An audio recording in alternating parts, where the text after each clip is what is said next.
नमस्कार।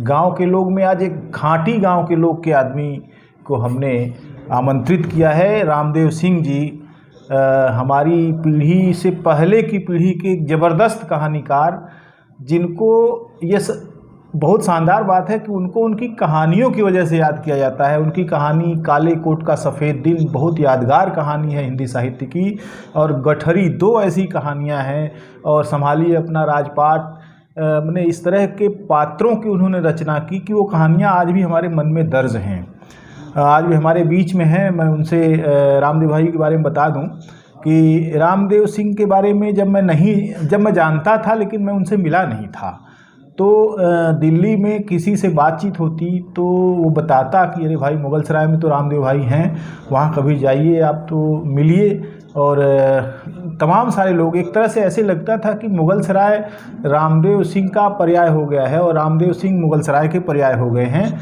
लेकिन एक अजीब सी बात है कि पूरे जीवन वहीं नौकरी करने वाले और रामदेव जी मुगलसराय की संस्कृति में रच बस जाने वाले एक ऐसे व्यक्ति जिनको मुगलसराय से अलग नहीं देखा जा सकता था, अचानक उन्होंने मुगलसराय छोड़ने का मन बनाया। इनके बारे में बहुत सारी बातें होंगी जो खुद उनके हम सुनेंगे उनके मुंह से उनकी कहानी। लेकिन ये सवाल है मेरा पहला कि आपने मुगलसराय को अचानक अलविदा क्यों कहा? धन्यवाद राम जी भाई, और आपके इस चैनल के तमाम श्रोताओं और दर्शकों का भी आभार जो इसे सुन रहे हैं। ये सचमुच ये सवाल सिर्फ आप ही का नहीं है। जब मैंने निर्णय लिया गांव जाने का, मेरे तमाम शुभचिंतकों ने, मित्रों ने, सब ने मुझे कहा कि ये कौन सा निर्णय ले रहे हैं आप, क्यों जा रहे हैं गांव, जिस शहर में आपको इतना स्नेह, इतना प्यार दिया है, और जहां आपने संस्कृति और साहित्य की खेती की है, और अब जब उसका लाभ लेने का वक्त आया, काटने का समय, हाँ, उस फसल को काटने का वक्त आया, तो आप शहर छोड़ रहे हैं, गांव जा रहे हैं। जाहिर है कि मेरे सामने में भी ये संकट था, और मैं कई बार अपने निर्णय पर फिर से विचार मैंने किया। मेरे कुछ मित्र तो बहुत दुखी हो गए थे सही मायने में, जैसे कथाकार सुरेश चंद्र श्रीवास्तव बहुत दुखी हुए थे, और अब तो दुनिया से चले गए वो, और उन्होंने कहा था तब कि जाइए मित्र, अब मैं किससे बात करूँगा, अब मेरे लिए ये शहर तो एकदम बेकार हो गया। तो मैंने कहा नहीं, ऐसा कुछ नहीं है, मैं आता जाता रहूँगा, लेकिन मुझे लगता है कि अब मेरी भूमिका कुछ दूसरी, मुझे अपनी भूमिका शुरू करनी चाहिए। और मन में वर्षों से, चूँकि गांव की मिट्टी में ही पला बढ़ा, और ये अलग बात है कि 8वीं क्लास से ही मैं शहर में ही रहा, हॉस्टल में रह के पढ़ाई की, लेकिन गांव से कभी कटा नहीं। गांव से मेरा जुड़ाव बराबर बना रहा। पढ़ाई के दौरान तो था ही कि भाई 15 दिन या महीने दिन की छुट्टियां होती थी तब गांव जाते थे। नौकरी में आने के बाद मैं शायद बहुत विरले ऐसे लोगों में रहा होऊंगा जो हर महीने या 1.5 महीने पर मैं गांव जाता था। गांव मुझे खींचता था, और मुझे लगता था कि अपनी जीविका पूरी करने के बाद मैं गांव आऊँगा तब कुछ करूँगा, और यही सब सोचकर मैं गांव की ओर लौटा। गांव ने आपको खींच लिया अपनी तरफ जी। 2 सवाल एक साथ जुड़े हुए हैं कि जिस गांव में इसराइण कला में आप जन्मे, और जिस गांव का नाम हम लोग इसीलिए जानते हैं कि वहाँ रामदेव सिंह पैदा हुए, वह गांव तब क्या था और अब क्या है? और दूसरी चीज़, मुगलसराय को किस रूप में आप उस गांव में मिस करते हैं? सही है कि जो मेरी योजनाएं थी और जिस तरह की कल्पना मैं कर रहा था गांव के बारे में, जब वहाँ लगातार रहना शुरू किया तो मुझे लगा कि ये वो गांव नहीं है, बहुत कुछ बदल चुका है। हमारी पूर्ववर्ती पीढ़ी के जो लोग थे वो बहुत उनमें से जा चुके हैं। आपको एक चीज़ मैं बता दूं कि मैं उस गांव में पैदा हुआ जहाँ साहित्य और रंगमंच का काफ़ी स्कोप था। और उस ज़माने में चांद, माधुरी, कल्पना के अंक कई कई लोग मंगाते थे और उसे ही देखकर पढ़कर मैं पढ़ते हुए बड़ा हुआ। लेकिन अब जब मैं अपनी पूरी लाइब्रेरी के साथ गांव गया, एक आदमी भी नहीं है जो किताब मांगने के लिए आवे। क्या बात है, क्या विडंबना है। तो ये सबसे शॉकिंग था मेरे लिए कि एक आदमी भी किताब मांगने नहीं आया। और तब जब मैं पढ़ाई कर रहा था, उन दिनों लोग आते थे कि क्या लाए हो, और धर्मयुग, दिनमान, सारिका वगैरह के अंक में बैग में ठूस के ले जाता था और लोग आके ले जाते थे, पढ़ते थे।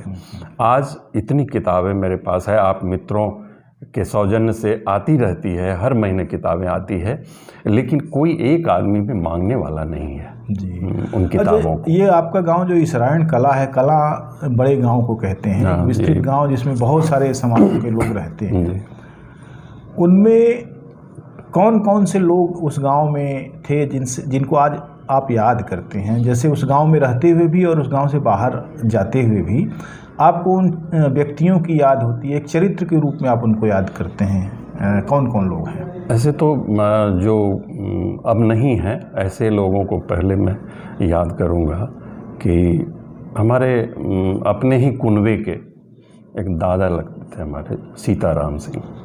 वो अपनी मतलब पंचायती राज की स्थापना से लेकर अपने उम्र के आखिरी दिनों तक वही मुखिया रहे और अक्सर अनकंटेस्टेड होते थे। उनका साहित्य से बहुत लगाव था, नाटक से लगाव था, और अभिनय, इतना बेहतरीन अभिनय वो करते थे कि एक बार वो चले गए बॉम्बे, और बॉम्बे में वो कह सकते हैं कि अशोक कुमार वगैरह के समकालीन रहे होंगे। उन्हें कई फिल्मों में भूमिकाओं का ऑफ़र हुआ, लेकिन घर पर उनके पिता ने ऐसी ऐसी चिट्ठियां लिखवाई, तार भिजवाया कि इनकी तबीयत ख़राब, उनकी तबीयत, और उनको बुला लिया, फिर जाने नहीं दिया। फिर भी वो गांव में जब आए तो अपने तरह से जिए, बड़े काश्तकारों में से थे।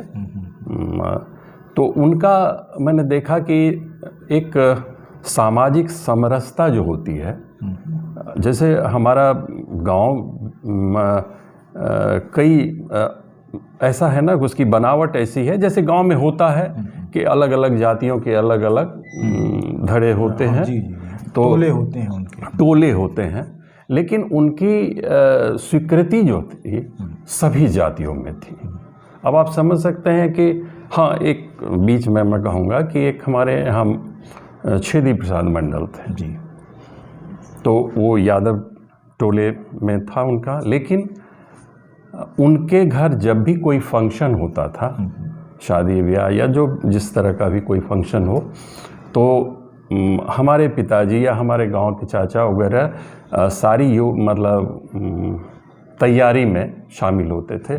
और हम लोगों के यहाँ जब कोई फंक्शन होता था तो वो उसके मुख्य व्यक्ति होते थे, कर्ता धर्ता जिसको कहते हैं। तो ये समरसता थी समाज में, भाईचारा। मुसलमानों की बस्ती थोड़ी दूर पर था, अब वो हमारे पंचायत से अलग हो चुका है, जदुआ पट्टी। तो उसके हाजी साहब थे। अब उनके परिवार से भी क्या रिश्ता था, सोचिए कि हमारे यहाँ जब छठ पूजा सबसे बड़ी पूजा रही है, हम लोग जब से पैदा हुए, तो वो उसी त्यौहार को हमने देखा है और जिसमें बहुत ज़्यादा इन्वॉल्व हम लोग रहे हैं।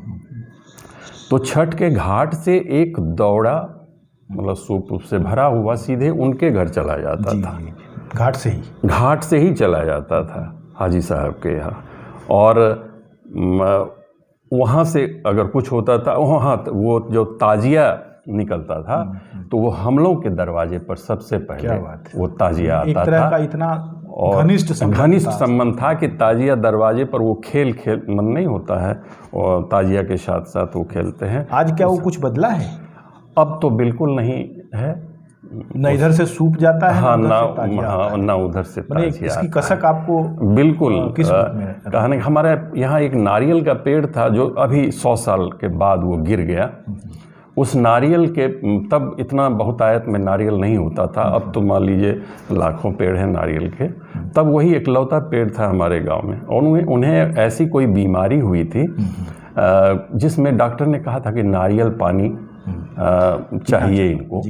और भी जगहों से इंतज़ाम हुआ होगा, लेकिन हमारे पेड़ से नारियल सारा डाब टूट के जाता था और वो स्वस्थ हुए। मतलब जो भी दवाएं तो अलग चल ही रही होगी, लेकिन एक ये है कि भले चूँकि कच्चा कच्चा फल टूटा तो नारियल कई वर्षों तक नहीं फला।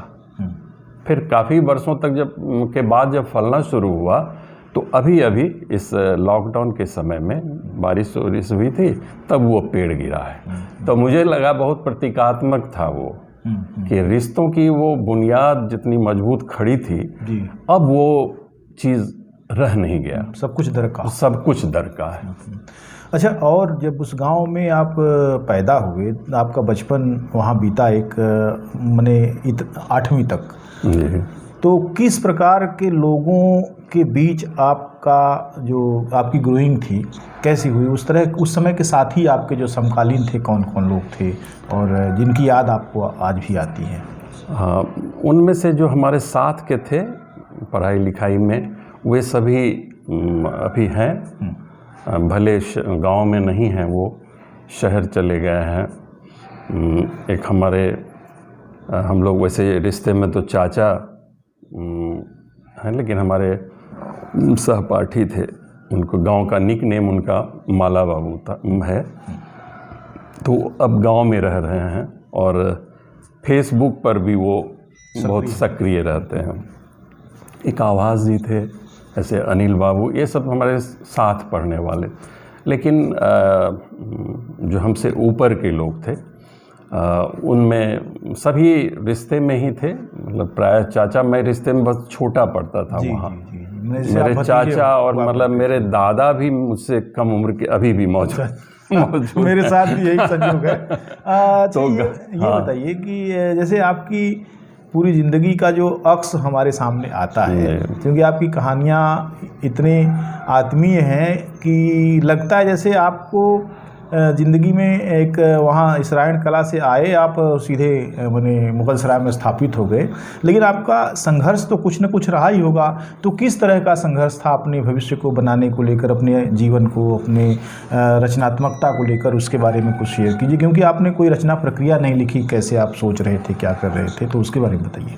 असल में जो शुरुआत में साहित्य से पहली बार जो जुड़ा, मैं फिर उसको ये जोड़ूंगा उससे, तो हमारे एक दादा लगते थे।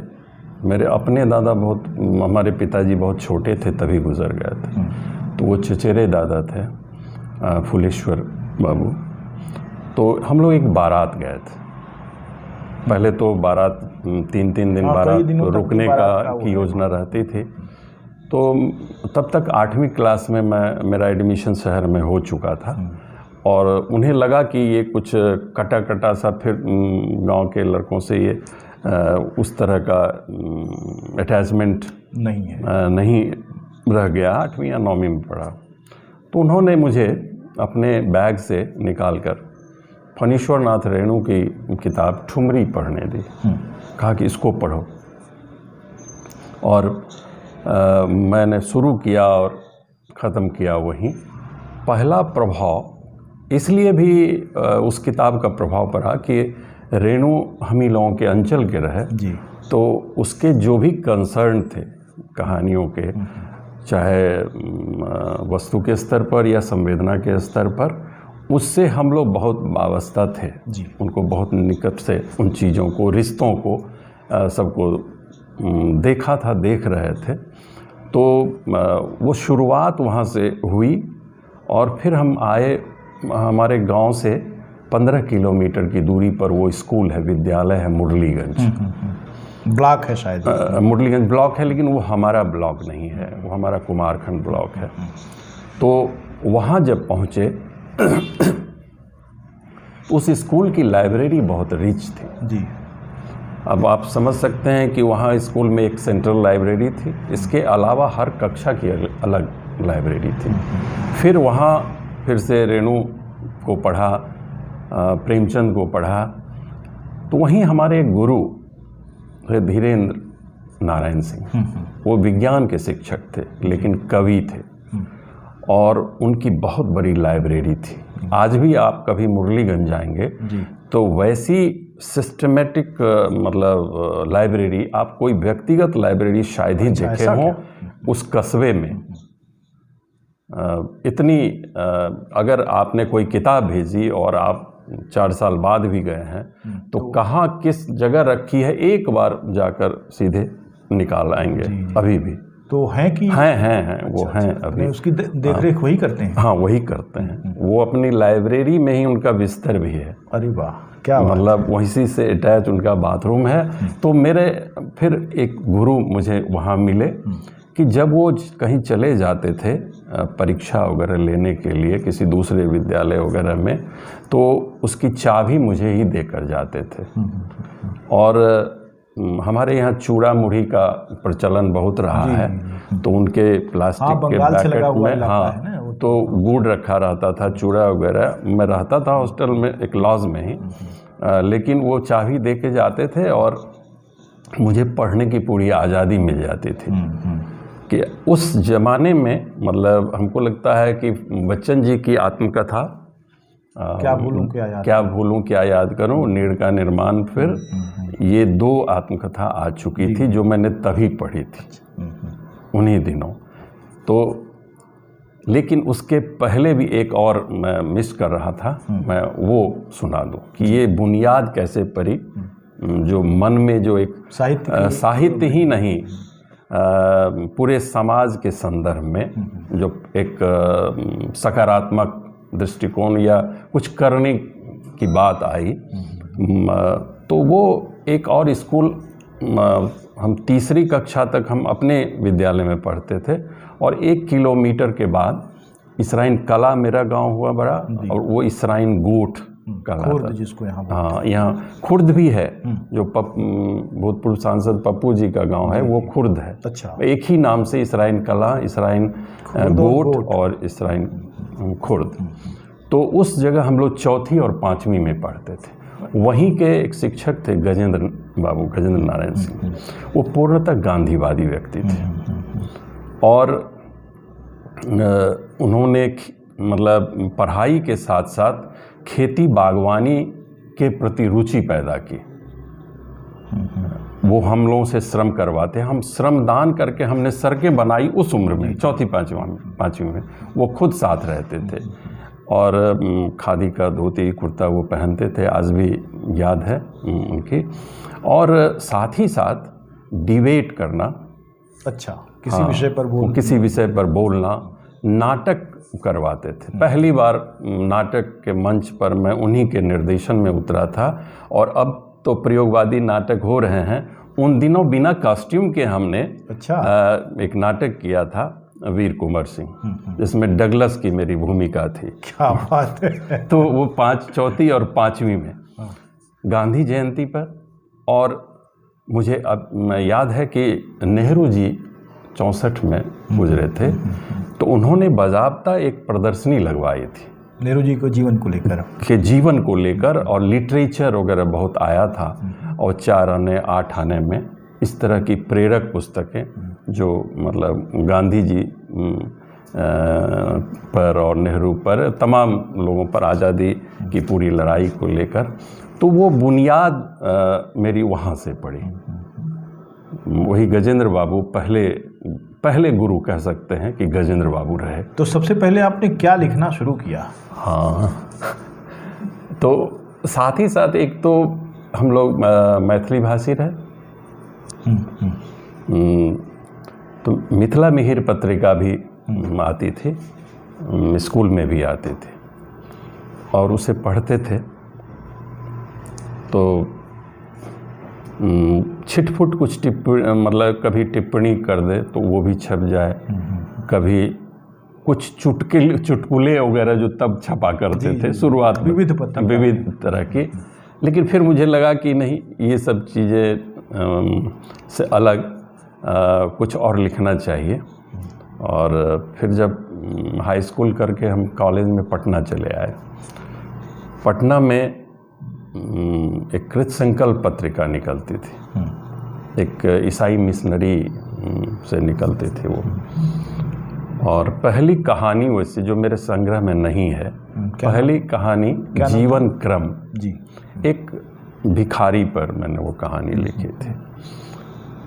पहली दूसरी कहानी वह भी मेरे संग्रह में नहीं है, और मुझे आज भी इस बात का फ़ख्र है कि उसके संपादक कुमारेंद्र पारसनाथ सिंह। अरे वाह, क्या कवि जी। हाँ, कवि जी।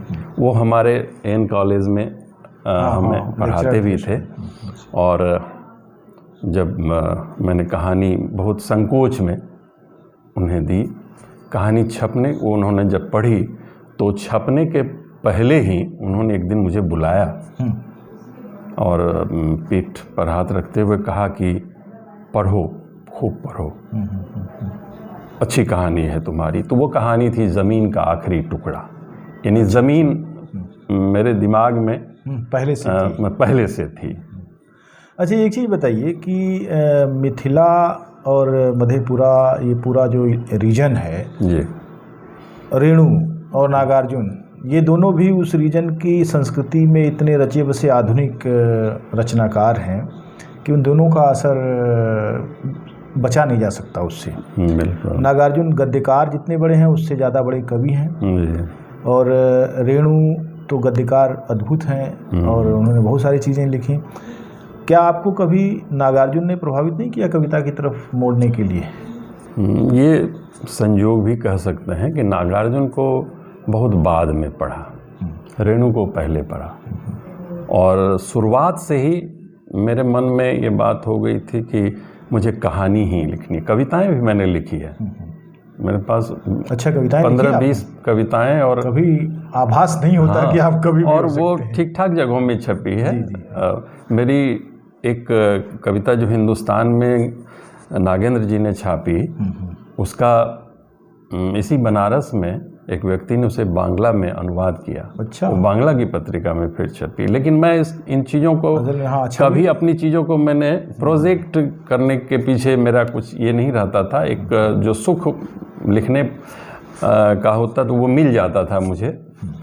तो रेणु, चूँकि मैं बता दूं कि नागार्जुन से ज़्यादा रेणु हमारे यहाँ स्वीकृत जैसे है।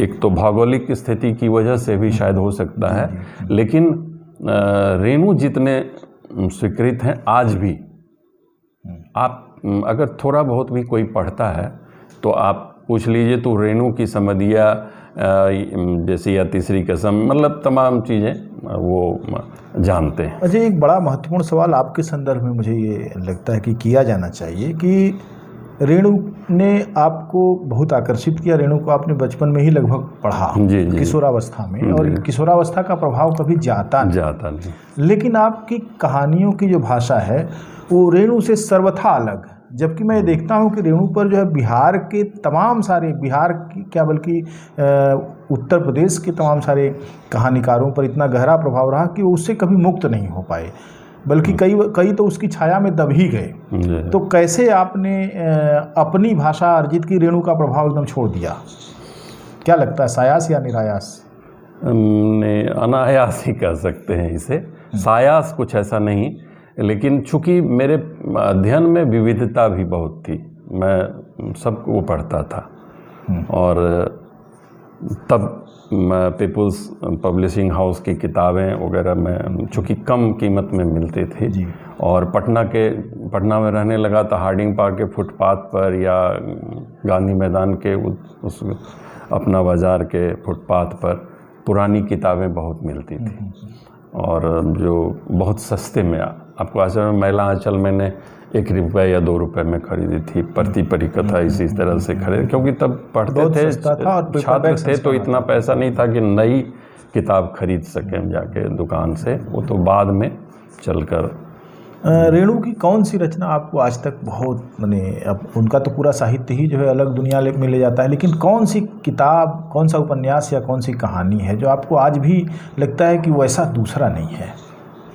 महिला आंचल की बहुत चर्चा हुई, लेकिन मैं व्यक्तिगत रूप से आज भी परती परिकथा का मुरीद ज़्यादा। क्या वो उसके जो भूमि संबंधों का जो हाँ। बदलाव हो रहा है उसकी वजह से, या तमाम सारे जो सारी चीज़ें जो छिपी हुई हैं वो निकल रही हैं, हाँ, पूरी प्रवृत्तियां बदल रही हैं उसको? बदल रहे। हाँ, ये भी है कि वजह वहाँ हो लगता है कि एक सतत वो प्रक्रिया है जो जारी है, अब भी जारी है। महिला अंचल में कहीं न कहीं मुझे लगा कि एक आदर्श स्थिति थी, बनाई गई या रही होगी या नहीं जानते, लेकिन आज भी जब मैं परती परिकथा पढ़ता हूँ तो मुझे लगता है कि परती परिकथा उनकी, मतलब उपन्यास में, मेरे कहानियाँ तो उनकी बहुत सारी कहानियाँ प्रिय हैं मुझे, लेकिन उपन्यास में मैं परती परिकथा को रिलेवेंट आज भी सबसे ज़्यादा मानता हूँ। अभी मैं यूं ही कहीं मजाक में कह रहा था कि अगर अभी जो ये समय चल रहा है जैसे भूमि सर्वे वगैरह का, तो मुझे बार बार परती परिकथा में जो लैंड सर्वे सेटलमेंट है जो 50 के आसपास में हुआ था, तो जितने जटिल कुटिल लोग तब थे उससे कहीं ज़्यादा जटिल कुटिल अब हो गए हैं, लुत्तों के हाँ अब हो गए हैं। तो मुझे लगता है कि उस विषय पर, वो विषय अभी भी जिंदा विषय है। सुचित लाल मर्डर जैसे लोगों का वो दावा खारिज हो रहा है, दोबारा फूट रहा है। हाँ, तो अच्छा, अभी आप ये बताइए मुझे कि क्या परती परिकथा का जो यथार्थ है वो बिहार में भूमि संबंधों के संदर्भ में अभी भी है क्या? माने उसका यथार्थ बचा हुआ है क्या? जैसे जो जमीन का मामला है, पूरे देश में जमीन को लूटने का एक पूरा चक्र चल रहा है। स्थानीय लोगों का आपस में जो उलझाव है जमीन को लेकर और संबंधों में जो बिगाड़ आ रहा है, जो रिश्ते टूट रहे हैं, जो दुरभिसंधियां और साजिश हो रही हैं, परती परिकथा में भी हम देखते हैं कि जैसे वो दावे खारिज हो रहे हैं, फिर वो चल रहा है, फिर इनसे समझौता, उनसे इस तरीके की चीज़ें चल रही हैं। तो वो यथार्थ क्या आज के गाँव का यथार्थ है बिहार में? ऐसा है अब भी है। जैसे अपने गांव के संदर्भ में अगर आपको रेखांकित करना हो, अपने गांव के संदर्भ में पूरी तरह से जैसे ज़मीनें एक तो खिसक गई लोगों के हाथ से। अभी जब मैं गया हूं और लगातार, हालांकि गांव जाने के बाद भी कुछ, चूँकि लॉकडाउन वगैरह होता रहा तो कंटिन्यूटी में नहीं रह पाया, संयोग से शहर, चूँकि बच्चे बाहर हैं तो आना जाना होगा ही और इसी में फंसते रहे। लेकिन पिछले वर्ष लगातार 10 महीने 11 महीने जब मैं गांव में रहा, तब मैंने धीरे धीरे उन चीज़ों को जाना। आपको आश्चर्य, रिश्ते जो टूट रहे हैं इसके पीछे, कि आज से 50 साल 60 साल पहले ज़मीन जैसे बिकी, किसी ने खरीदा दूसरे ने, वो विश्वास पर ही चल रहा था। अच्छा, आज तक उसकी रजिस्ट्री नहीं हुई है। अच्छा, अभी सैकड़ों बीघा ऐसे ज़मीन है। तो फिर दावे नए आएंगे तो? हाँ, तो अब जो नया दावेदार आया, नए वारिस आए, तो उसने अपना खोजना शुरू किया। ये देख रहा है कि ये ज़मीन दूसरे के कब्ज़े में है, उन्हें मालूम भी है कि ये बिकी हुई ज़मीन है, लेकिन अब रजिस्ट्री जब तक नहीं होती है, जो भूमि सुधार को लेकर जो कुछ हो रहा है, तो जब तक रजिस्ट्री नहीं होती है तब तक उसकी होगी, मानी कैसे जाएगी? कोई भी दावा कर सकता है फिर से। तो अब वो अगर रजिस्ट्री करना है तो कहता है, भले वो 2000 रुपये बीघा ज़मीन बिकी हो, आज 20 लाख रुपए बीघा है, तो कहता है कि हमको आज के रेट से दीजिए तब हम चलेंगे लिखने के लिए। ये निकट संबंधों में हो रहा है। तो क्या आपको लगता है कि एक और परती परिकथा की रचना हाँ, की बिल्कुल जानी चाहिए? बिल्कुल, वही मैं कह रहा था कि मजाक ही सही, मजाक नहीं, मैं गंभीरता से सोच रहा हूँ इस पर कि उसको समझ लूँ पूरी तरह, उस पूरे गणित को, कि जो कुछ हो रहा है, मतलब उसकी वोकैबुलरी को, उसकी पूरे सब्जेक्ट को समझ लूँ जरा, तो बहुत बेहतरीन लिखा जा सकता है उस पर। तो आप कब लिख रहे हैं? तो कोशिश होगी, अब अगला उसी पर काम करूँगा। अच्छा, जब आप पटना आए तो जिस दौर में आए उस दौर में तो रेणु जी थे? हाँ, रेणु जी कभी थे। आपसे मुलाकात हुई? हाँ, सुन, ये बहुत दिलचस्प किस्सा है वो, कि रेणु जी कि जब, मतलब मैं कितना ज़्यादा ये था कि जब हम समझते हैं 9वीं में पढ़ता होऊंगा, तीसरी कसम रिलीज़ हुई थी और हम लोग कहानी पढ़ चुके थे तीसरी कसम। हमारे स्कूल में बताया आपको कि पूरा साहित्य का माहौल था, नाटक का माहौल था। तो हमारे प्रिंसिपल साहब धनेश्वर झा, वो खुद भी कवि थे और उन्होंने पूरा प्रेयर में बुला के कहा कि सबको छुट्टी दी। फिल्म, तब फिल्में देखना सिनेमा हॉल में थोड़ा सा डिसिप्लिन के खिलाफ जाता था, तो उन्होंने लेकिन सबको बुला के और भी तीसरी कसम जैसे तीसरी कि सबको एक ही दिन नहीं, बारी बारी से ग्रुप बना के तुम लोग जाओ और उस फिल्म को देखो। और हम लोग कई बार देखे थे उस फिल्म को जाकर। जब हम पटना आए तो रेणु जी को देखने के लिए मैं कई बार राजेंद्र नगर चौराहे के पास गया। अच्छा, वहाँ आते कि थे कभी वो नहीं, उनका फ्लैट वहीं था, वो ऊपर की मंजिल में रहते थे, कि कभी वो निकलें तो 1-2 बार झलक भी पाई मैंने। फिर पता चला कि वो कॉफ़ी हाउस में आते हैं। मैं कॉफ़ी हाउस आना शुरू किया। तब तक मैं मेरी वो कहानी कुमारन जी ने जो संपादन में छपी, वो नहीं छपी थी। तब तक मेरी कोई आइडेंटिटी नहीं बनी थी। मैं सिर्फ एक पाठक के रूप में उनका मुरीद था। तो कॉफ़ी हाउस में तब सस्ते दर में कॉफ़ी बोर्ड का वो कॉफ़ी हाउस था, तो जाके बैठते थे। उनकी 35 नंबर टेबल या कुछ था, तो घिरे रहते। फिर भी मेरी हिम्मत ना हो कि जाके मैं मिलूं उनसे अपना, लेकिन लगता था क्या परिचय दूंगा। तो जब जेपी मूवमेंट शुरू हुआ, छात्र आंदोलन, तो मेरी रुचि तब तक में आंदोलनों में होती जा रही थी।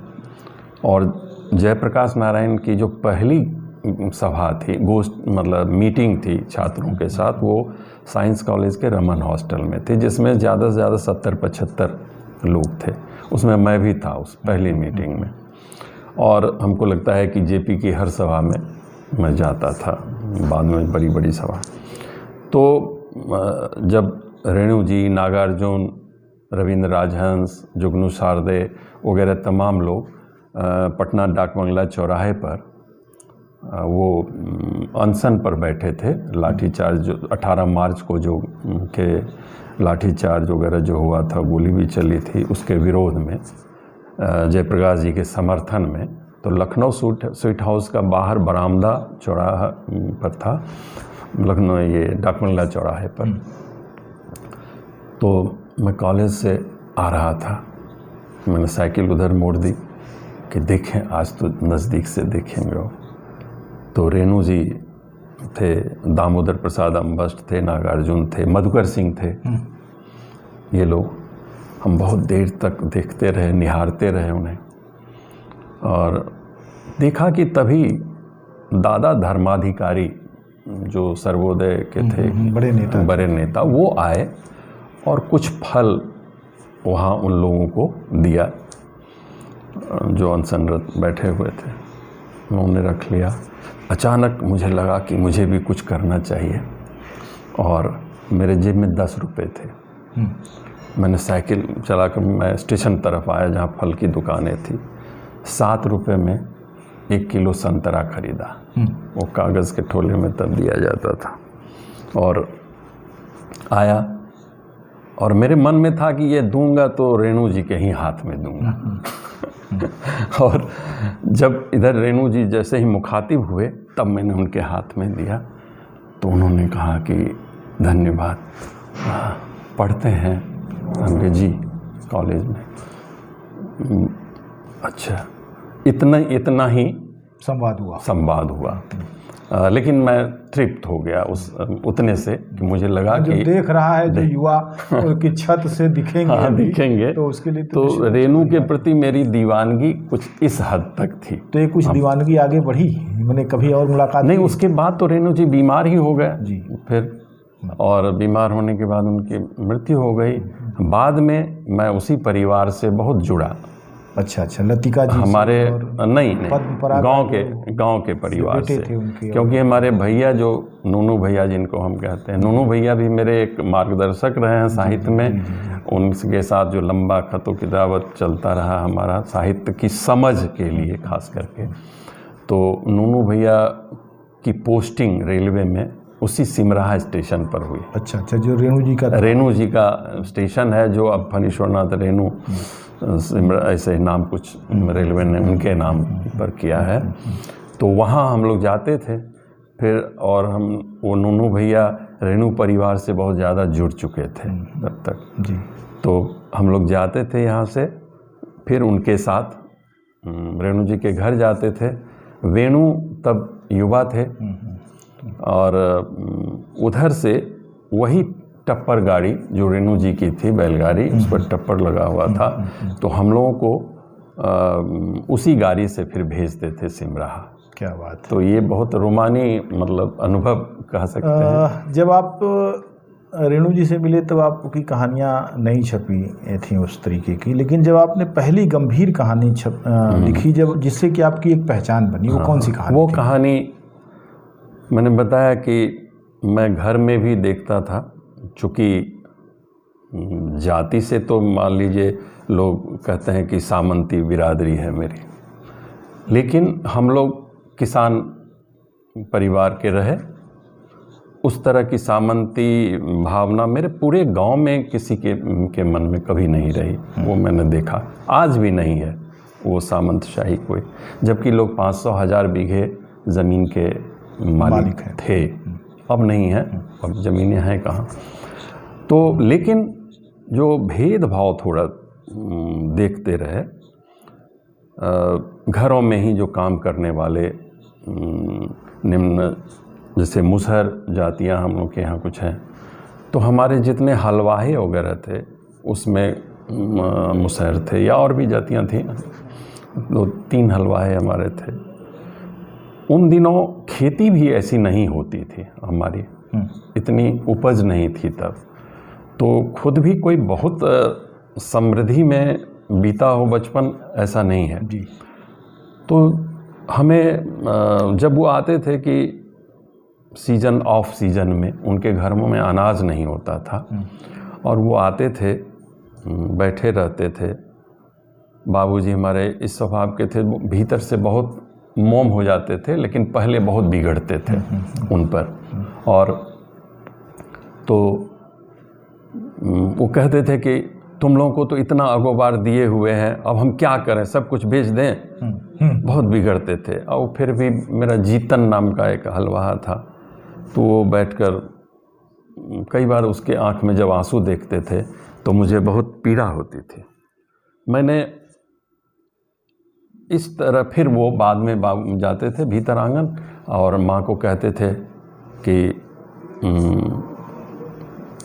दे दीजिएगा ये 4 पसेरी उसको धान, या गेहूँ तब होता नहीं था, धान ही होता था मुख्य फसल में, धान दे दीजिएगा और खिला भी दीजिएगा। फिर वो खाना वाना खा के फिर जाता था, लेकिन उसकी जुबान से कुछ भी कोई विरोध प्रतिरोध कुछ नहीं निकलता था, इतना सज्जन था वो। मैंने एक कविता लिखी जो दिनमान में छपी थी। कौन सी? उसी जीतन को लेकर, वो फेकू रैदास, मैंने नाम चेंज किया था। वो मैंने यूं ही दिनमान में भेज दिया। तब कुछ याद होगा आपको कि कुछ दिन रघुवीर सहाय कविताएं भी छापते थे, तो मेरी कविता उसमें छपी थी जी। कि हम जब भी, मतलब उसका जिस्ट ये है कि हम जब बीमार पड़ते हैं तो एलोपैथी, ये शहर से डॉक्टर बुलाकर दिखाया जाता है, लेकिन उसे माँ कहती है कि गांव के अस्पताल से वो लाल दवाई जो मिलती थी, हाँ वो।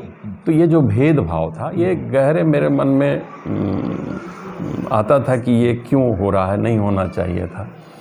तो ऐसा ही एक हमारा धान के सीजन में जब धान पक जाता है ना, तो वो रखवार लोग नियुक्त करते थे अगोरने के लिए, क्योंकि भैंसों का उपद्रव बहुत होता था, चरवाही वाले सब। तो वो वहीं खोपड़ी बना के, वहाँ झोपड़ी बना के रहता था वो। तो एक बार आपस में ही कुछ हुआ, मतलब कुछ लोग जो भैंस वाले सब गए थे उसको मारा पीटा था बहुत, और देखा कि उसको लेकर बाबूजी उसके पक्षधर थे। मतलब बाबूजी बहुत, वो गांव में मंडल जाति से वो लोग आते थे, तो वो एक पूरी बस्ती ही थी जो, तो उसकी जब उसको मारा उड़ा, उसके खून उन बहे, बहुत केस मुकदमा की स्थिति आई, फिर पंचायती हुई। उस पूरी प्रक्रिया को मैं नज़दीक से देख रहा था। तब मैं छात्र ही था, कॉलेज में आ चुका था, गांव में थे उन दिनों, गए होंगे। तो देखा कि उस पंचायती के पीछे कितनी साजिशें हो रही है, अंततः उसे न्याय नहीं मिलता है। तो मैंने वो कहानी, पहली कहानी कह सकते हैं, कायदे की पहली कहानी पंचायती लिखी। अच्छा, पंचायती आपकी पहली कहानी? हाँ, मतलब उन दो कहानियों को हटा दीजिए जो कॉलेज की पत्रिका में छपी, और ये कहानी प्रस्ताव में छपी। अच्छा अच्छा, हरिहर जी ने, अच्छी पत्रिका थी। तो वह भी, मैं सच पूछिए तो मैं बहुत लापरवाह रहा हूँ, आलसी भी रहा हूँ। तो ये कहानी मैंने महाप्रकाश जी को पढ़ने दी, जो मैथिली और हिंदी के भी कर सकते, मैथिली में मूल था। तो महाप्रकाश जी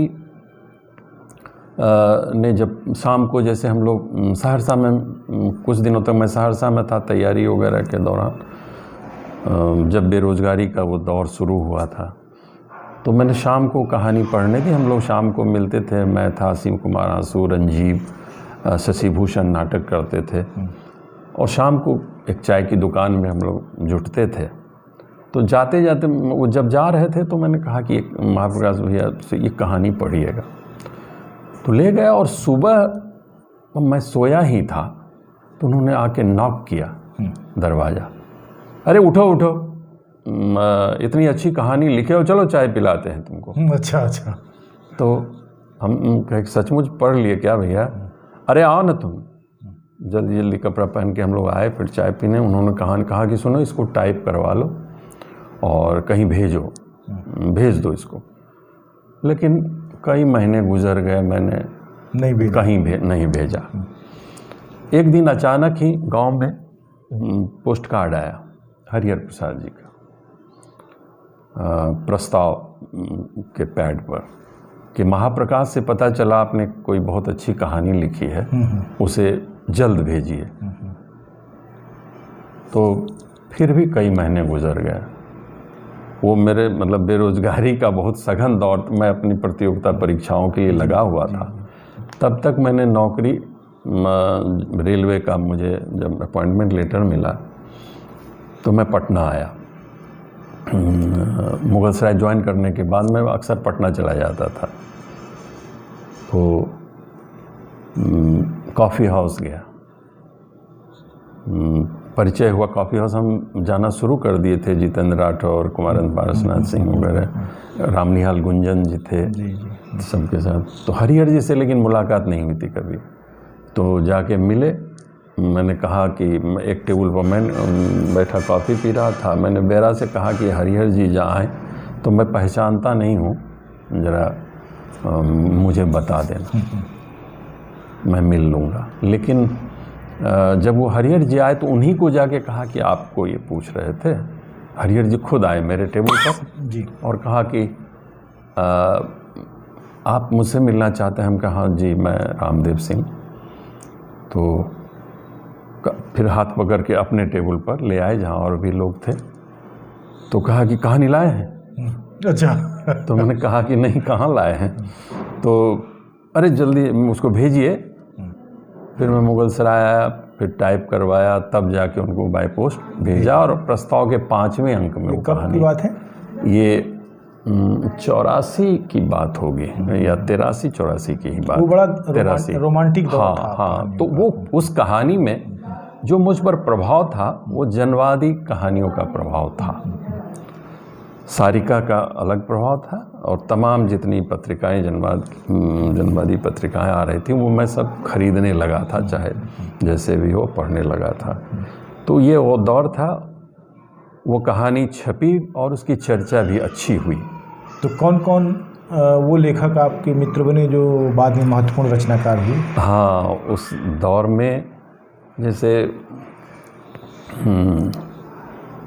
मतलब और तो दूसरी विधा में जैसे गोपेश्वर जी सब भी लिखते थे, उसमें हरिहर जी स्वयं थे, लेकिन कहानीकार में तब अवधेश प्रीत से मेरी कुछ दिनों के बाद मुलाकात होती है। अवधेश भी बहुत युवा थे उस समय। हाँ, युवा थे। अवधेश से मेरी मुलाकात तो नाटकों के माध्यम से हुई, लेकिन उन दिनों जो आरा के जितने लेखक थे, जैसे श्रीकांत, नवेंदु वगैरह का जो ग्रुप था, और जो दूसरी जगहों से जैसे सुरेंद्र मनन वगैरह नहीं, चंडीगढ़ के थे, तो देश भर में जितने उस दौर में जनवादी कहानीकारों में जिनका नाम था, वो धीरे धीरे सबसे जुड़ते गए। और ये दायरा बढ़ा हमारा जब बाबा ने धनबाद में कथा शिविर का आयोजन किया।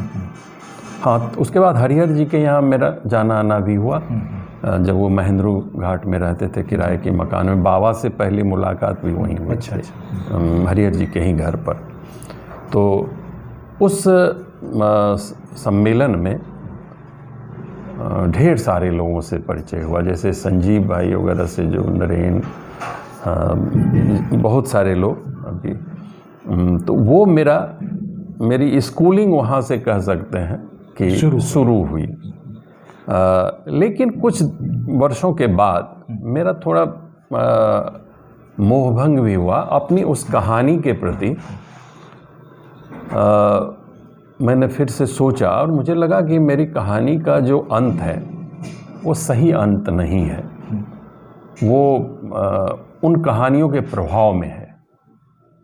तब मैंने उसके अपने को अलग किया, और जब मैं यहाँ ये काले कोट का सफ़ेद दिन जब कहानी लिखी मैंने, मुगल सराय में रह, हाँ, मुगल सराय जब आ गया, तो उस कहानी की भी कथा ये है कि वो कहानी मैंने भेजी परिवर्तन हिंदी में जब शुरू हुआ। हमको लगता है राजकिशोर जी शायद वो अंक कंपोज होके पत्रिका बंद हो गई, प्रकाशित नहीं हुई। फिर मैंने उस कहानी को इलाहाबाद से राजेंद्र कुमार के नाम संपादन में कोई पत्रिका निकलती थी, नाम बोल रहा हूँ, मैंने वहाँ भेज दिया।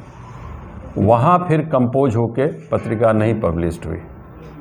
लेकिन उस कहानी को जिन जिन लोगों ने पढ़ा, जैसे इलाहाबाद में विनोद कुमार शुक्ल जो रेलवे में ही थे, गार्ड थे, और एक प्रकाशन शुरू किया था उन्होंने, अनामिका।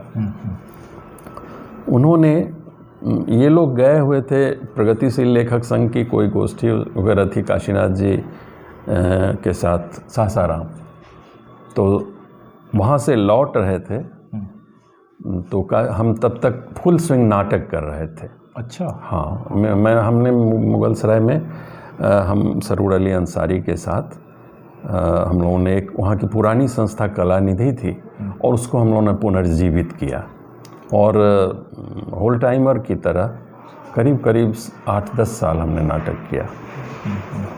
बहुत बहुत धन्यवाद। अभी पहला हिस्सा ये पूरा हुआ है, अभी तुरंत जो है हम वापस होते हैं रामदेव सिंह जी से। बहुत सारा अभी जानना बाकी है।